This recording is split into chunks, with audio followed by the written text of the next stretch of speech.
यह video LLB part 3 first semester के student के लिए उपयोगी है। आज मैं आपको मानवाधिकार विधि के कुछ यूज़फुल क्वेश्चन बताने जा रही हूँ। तो चलिए ऑडियो फॉर्म में वीडियो स्टार्ट करते हैं।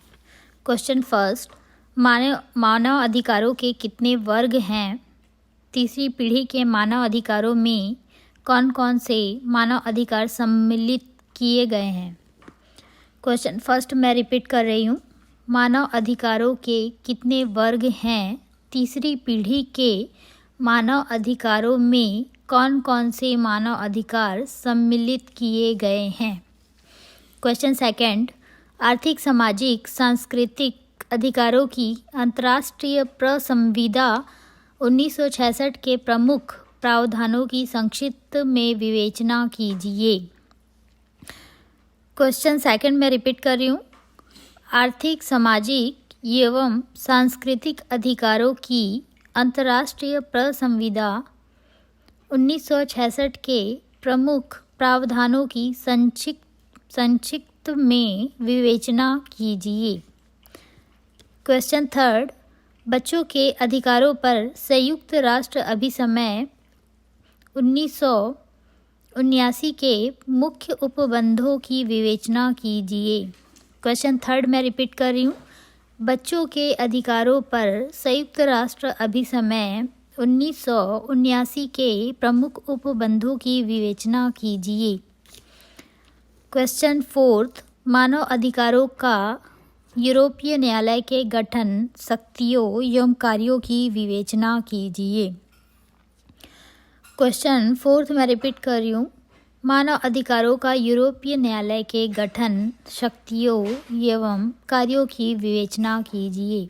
क्वेश्चन फिफ्थ, मानव अधिकारों को परिभाषित कीजिए। मानव अधिकारों को परिभाषित कीजिए। आधुनिक प्रजातांत्रिक व्यवस्था के संदर्भ में मानव अधिकारों के महत्व का परीक्षण कीजिए। क्वेश्चन फिफ्थ मैं रिपीट कर रही हूँ। मानव अधिकारों को परिभाषित कीजिए। आधुनिक प्रजातांत्रिक व्यवस्था के संदर्भ में मानव अधिकारों के महत्व का परीक्षण कीजिए।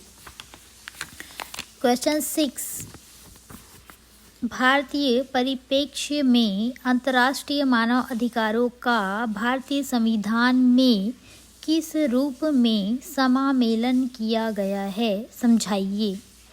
क्वेश्चन 6 मैं रिपीट कर रही हूँ। भारतीय परिप्रेक्ष्य में अंतर्राष्ट्रीय मानव अधिकारों का भारतीय संविधान में किस रूप में समामेलन किया गया है? समझाइए।